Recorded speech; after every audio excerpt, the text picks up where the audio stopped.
Hello, beautiful soul. Welcome to Blissfully Bloom. I'm Victoria LeBlanc, a self-love and soulful coach, and I'm your host.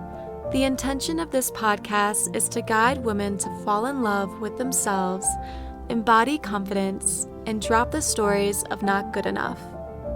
Your soul will awaken to the truth that you have always been worthy. In this remembering, you no longer wait for permission, validation, or acceptance. You choose yourself, and you become a woman who blissfully blooms like a rose, showing the world your authentic self, talents, and gifts because it's your birthright.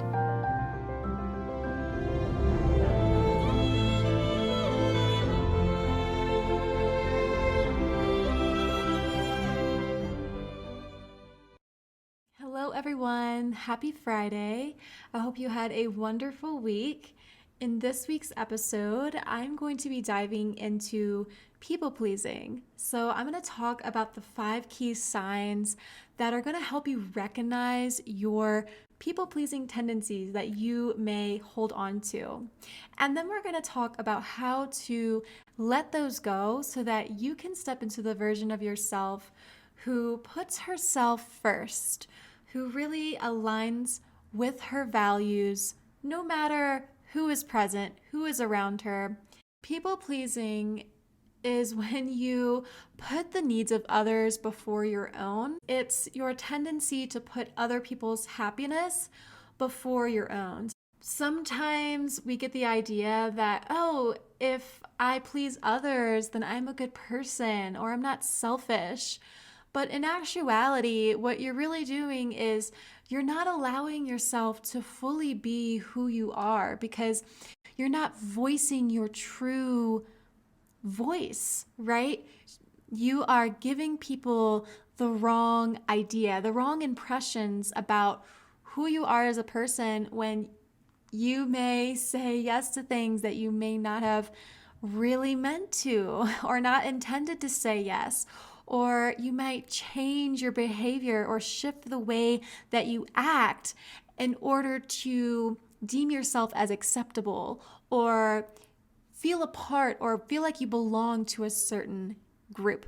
But like with any habit, this is just a behavior pattern and it can be broken. It can be reshifted into something that is going to be more serving to you, right? And it's going to work in your highest good. So I'm going to go over the 5 key signs that are people-pleasing tendencies. So the first one is that you just pretend to agree with anything and everything that somebody says. And it might look like when you might be talking in a circle and somebody says, oh, you know what? I had this really, really great Brussels sprout dish the other day. And I just put a lot of seasonings and spices on the top and it was just galore. And you're thinking to yourself, oh my gosh, I literally cannot stand Brussels sprouts. I literally despise them. I cannot even stand the smell of them. Yet, even though you don't like them, you say, oh my gosh, I totally agree with you. I love Brussels sprouts. Right? The reason being why you might agree with that, even when you don't, is because you don't want to.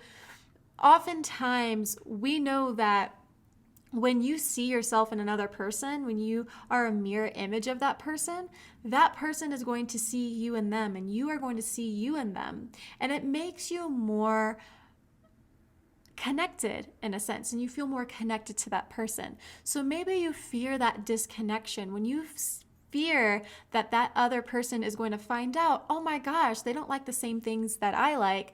They might feel like, oh, we really are not similar in these ways, and maybe we don't be friends. Well, of course, you're probably not going to lose that friendship over Brussels sprouts. I mean, come on, that's a little dramatic.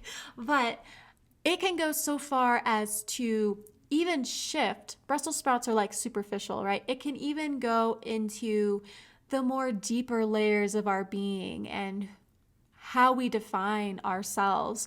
So if you're sitting at a dinner table, maybe even they're drinking, and you may not even be that big of a drinker. You may not even like it that much. You may feel like you have to be this certain person and agree with what everybody else is doing and agree that, oh, alcohol is fun. Alcohol makes me social. Alcohol makes me a social butterfly and is for the cool ones, right? So in order to be on the side of agreement with everybody else, you take a drink. You buy a drink at the dinner, even though you may have just been perfectly fine with water. Or maybe it goes so far as to change your beliefs, even. Maybe you're at their house and you're talking about family. It's really close to the holidays, and they say, you know what? I can't even stand my family. I honestly don't even like being around them. This is why I hate the holidays. The thought of buying them Christmas presents makes me want to puke. And you are actually, family is one of your core values and core beliefs, and you actually don't agree with them. You, on the other hand, have a different experience with your family. You have different feelings towards your family. Yet, in order to make them feel better and in order to make them feel like you totally 100% agree, you say, oh, yeah, family isn't my cup of tea either. So, you see how even when other people are saying different things, you may not always agree with what they're telling you, right? We all have different beliefs, opinions, attitudes, feelings towards certain things. But in order to people please, we shift our attitudes, thoughts, feelings, beliefs to be the person that we think we should be around that certain person or around that group of individuals. And maybe we even fear that a little bit of confrontation, because if there's a disagreement, then ooh, that means there might be a little anger come up or a little frustration come up for that person. And we avoid that. But actually, a disagreement doesn't have to come to a place of an argument, right? We can still agree to disagree. We can still be nice about not agreeing with that person. Just because somebody else doesn't have the same thoughts, belief system, or attitudes and feelings towards something that we do, it doesn't give us the right to point the finger at them and shame them for not having the same beliefs or make fun of them, right? And I think maybe that's what we also fear too, is if we don't align, if our beliefs don't align, that we may feel embarrassed about the beliefs that we have and that we claim to be our own. If you do agree with everything, it honestly, to me, will come out as fake. That other person might think in their mind, well, wait a minute. They think the same thing that I'm thinking, or they really agree with this? Every single time that I say something, they have nothing else to say. And when there's agreement, the conversation is pretty shortcut, because there's not a chance to dive into different perspectives. You're only allowing one perspective to be heard, one perspective to be dived into, right? So it's actually a good thing for us to have these disagreements and to come to different conclusion on things. It's a good thing. So the next time that you find yourself trying to agree with everything that other person is saying, just simply practice coming back to your own belief and voicing it out loud. Feel what it feels like to actually speak the words and the wisdom that you already have within you and share that out. Feel what it feels like to express yourself fully. and to be okay with not being in complete alignment with that other person, because chances are that's probably not going to happen. We can't be perfectly aligned to someone and have the exact same thoughts and feelings about something. So, now the next key sign, and this is probably an obvious one, but it's that you find it really, really difficult to say no. And this one, oh, I struggle with this one so much because I think we got the idea wrong. We find that the word no is like a bad word. It's really not. You see, I had a little bit of difficulty just the past couple of weeks grappling with my mind of how to go about this situation. A friend of mine, they had messaged me and said that they would like to go on a trip. And I, of course, was so excited that they invited me to go. But then on the other hand, I intuitively knew that it just wasn't the right timing right now. And I just didn't know how to go about the situation without just saying no.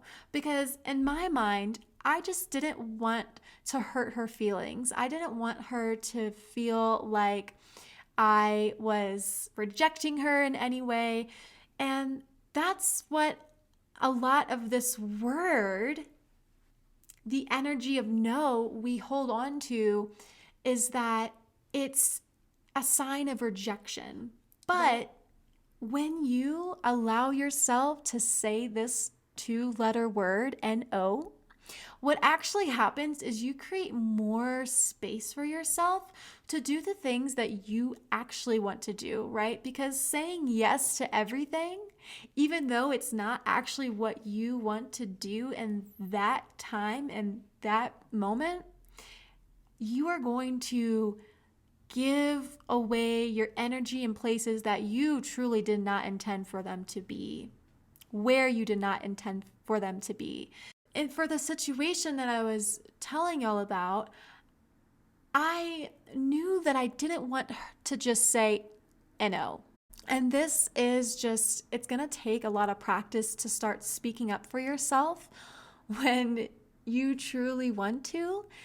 And it can be scary, right? If you haven't said this two-letter word ever in your life, it's surely going to take a lot of practice because it may be outside of your comfort zone. You may be so used to just saying yes no matter what, no matter if you are just bedridden, sick, no matter if you have other plans on your mind, or if you just truly just want to stay home and just don't go anywhere. It's gonna take some practice. So when I said no to my friend, I said it in a way that was my truth, that was true for me, and that felt really right. So I worded it. So instead of just saying no, I said no in another form. So, which it's probably, this is a cue sign of the amount of growth I still need to work on with this word. So I definitely shifted things around so that the word no wasn't even in the text message. But hear me out. I just told her that I really wish that I could be there, but I actually have other financial commitments that I have planned for the future, but I'll be there in spirit. So I was really, really nice about it. I spoke my truth and I said no in another form.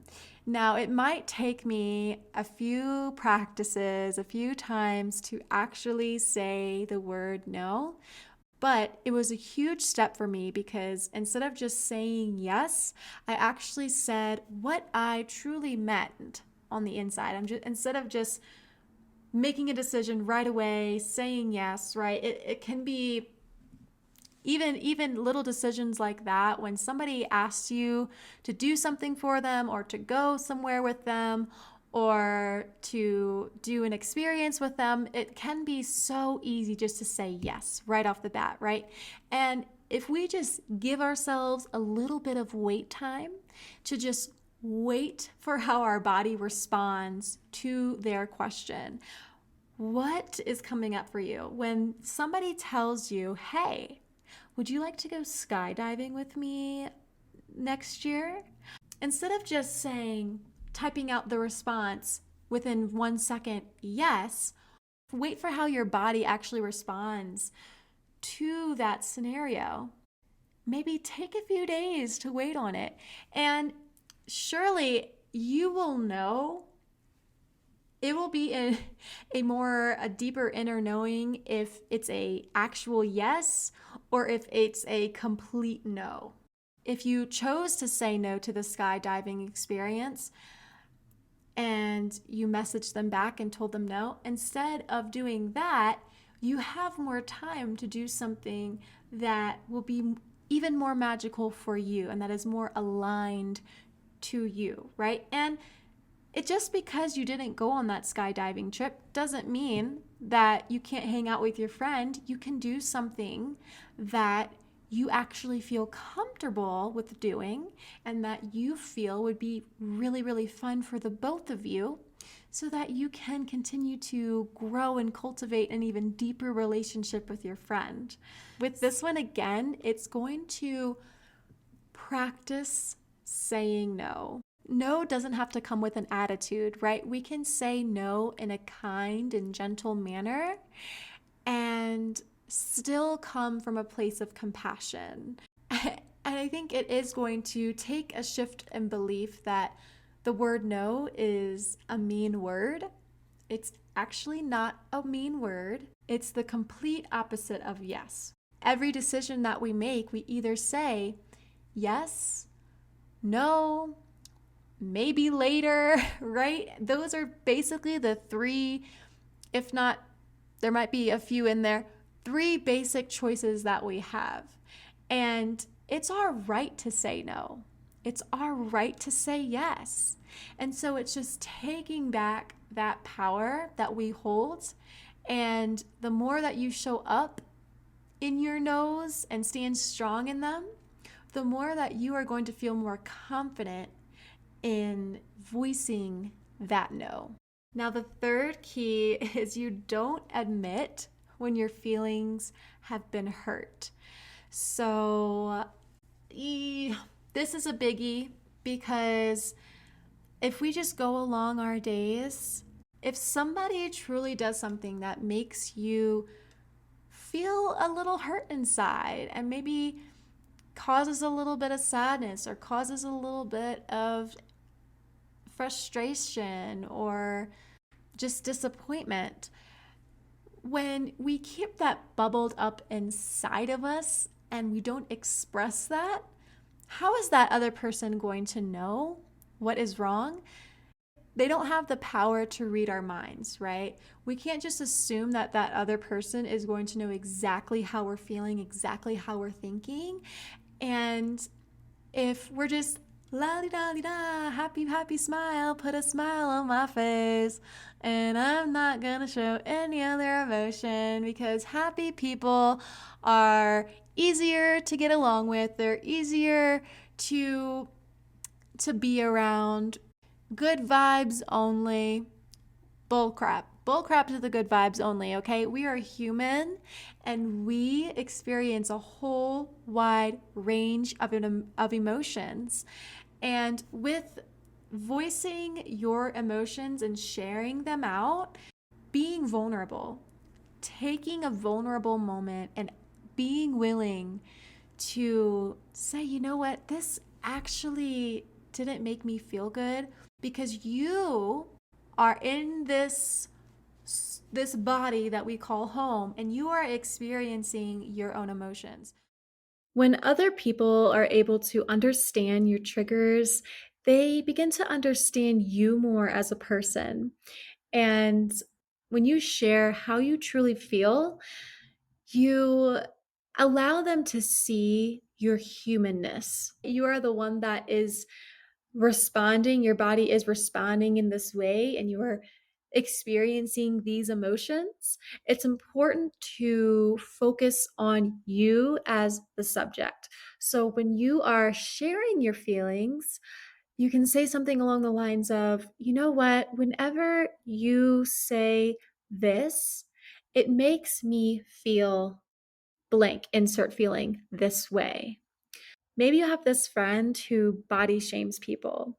Whenever they see somebody walking down the street with maybe arms that aren't toned, that don't have muscle, maybe she says, oh, look at their flabby arms. Over time and over time, you've kept the feelings of discomfort that this creates within you inside, and you've never voiced them out. And this whole time she's been commenting and giving those comments, she had no idea how it made you feel. And she just assumed that you were okay with it, that you were comfortable with it. But when you take the time to say, you know what? Whenever you say hurtful things about another person's body, this makes me feel upset, or this makes me feel disappointed, or this makes me feel really sad. Before sharing this out, you were probably just trying to please that friend, just trying to make sure that their feelings aren't hurt by not voicing your own, right? But it's doing the friendship, that friendship that you have with that person, a disservice, because the whole time that she is commenting this, I can bet you that your resentment is building, your anger and your anxiety might fester, and the relationship may not be as strong as you would like it to be because you don't feel like you can truly be vulnerable. And when you are vulnerable and open, it's like the chef's kiss. You finally start to share your authentic voice, your authentic truth, and you feel really strong in your emotions, and you start to welcome them with open arms and welcome sharing them. The next key sign that can definitely be an indicator of people pleasing is if you feel the need to make everybody happy. This looks like if somebody is upset, if somebody is feeling angry or frustrated, you feel the need to change their emotions. You feel like you are responsible for shifting their state of mind. And OMG, I cannot tell you how many times Cooper has come walking home, or not walking home. He came home from work, and I can tell instantly. I'm an empath, so I can totally recognize when something is off, if his emotional state is just off balance, and I can definitely tell if he's had a rough day. And my people pleasing tendencies want to go make everything better, want to fix and change things so that he can be happy. But that truly is not my responsibility. I am not responsible for his happiness. He is actually the one who is the subject, who is experiencing that off balance or that off putting feeling. He is the one who is in control, who has the power to manage his emotions. I am not the one who holds that key to manage his emotions. Cooper is the one that can do that. Oftentimes, when somebody is feeling off or they might feel frustrated or anything but happy, we might feel that need and that tendency or that desire to go and change things right away. And if we don't, oh my gosh, what does that say about me? Does that make me a good friend? Does that make me a good girlfriend if I cannot fix this? Just like nobody else can change how we feel, same with us. We cannot dictate how that other person feels.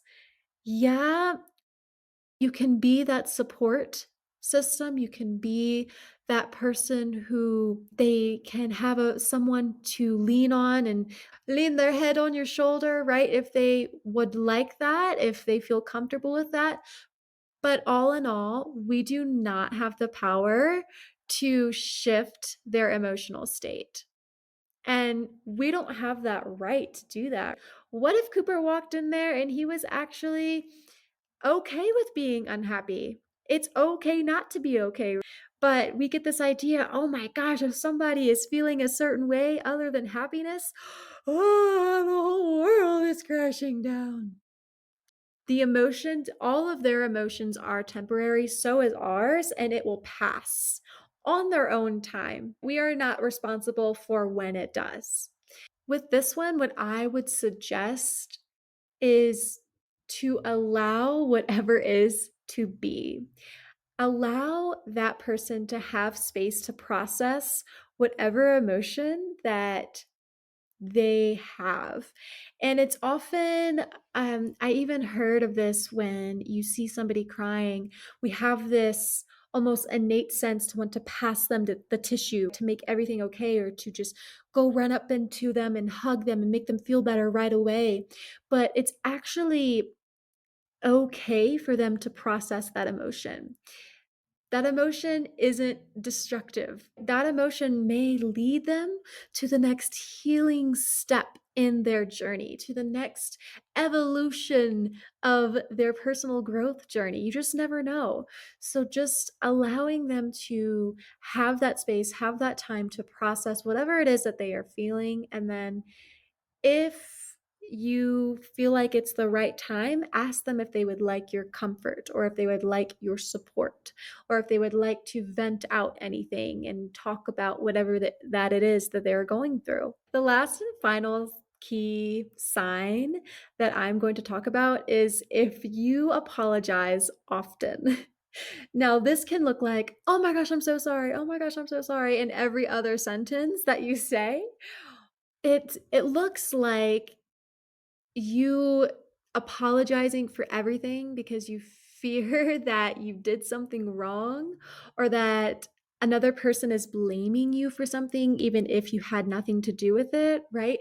Just apologizing for simply being you at times.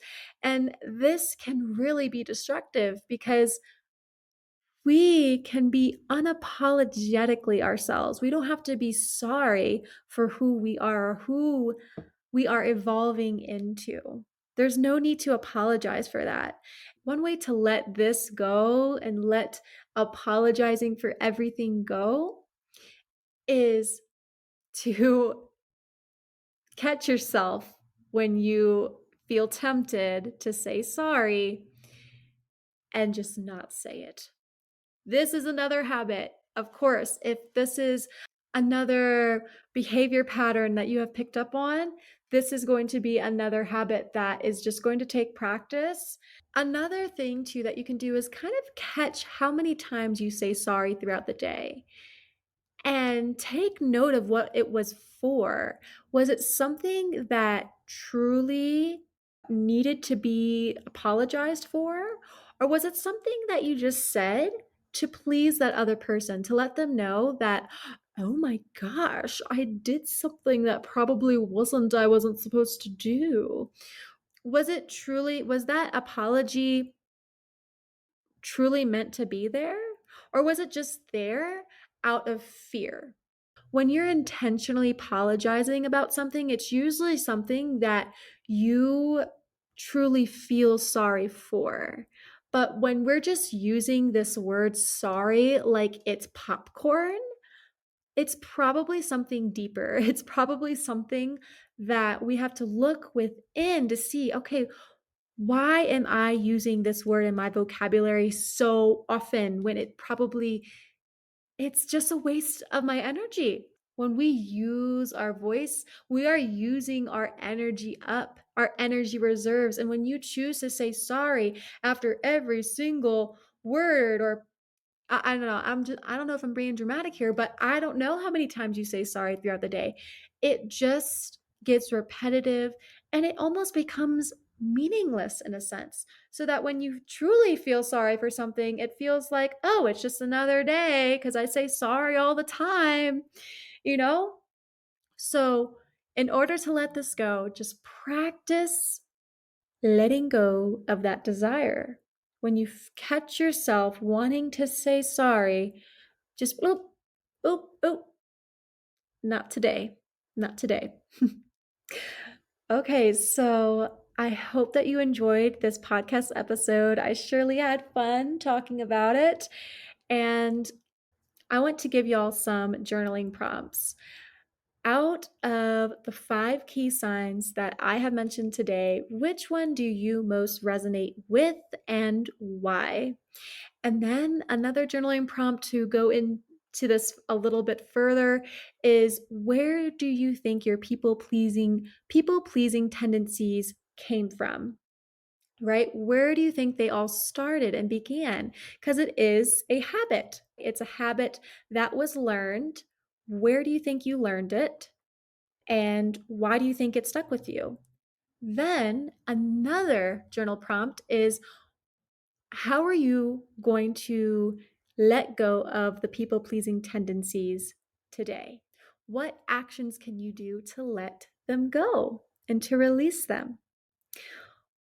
And as always, screenshot the episode and tag me on your stories at blissfully.bloom.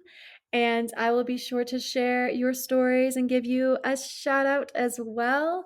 And if you haven't already, make sure to leave this podcast a review and a rating so that it can reach more listeners. I will see y'all in the next episode. I hope you'll have a fabulous weekend ahead of you.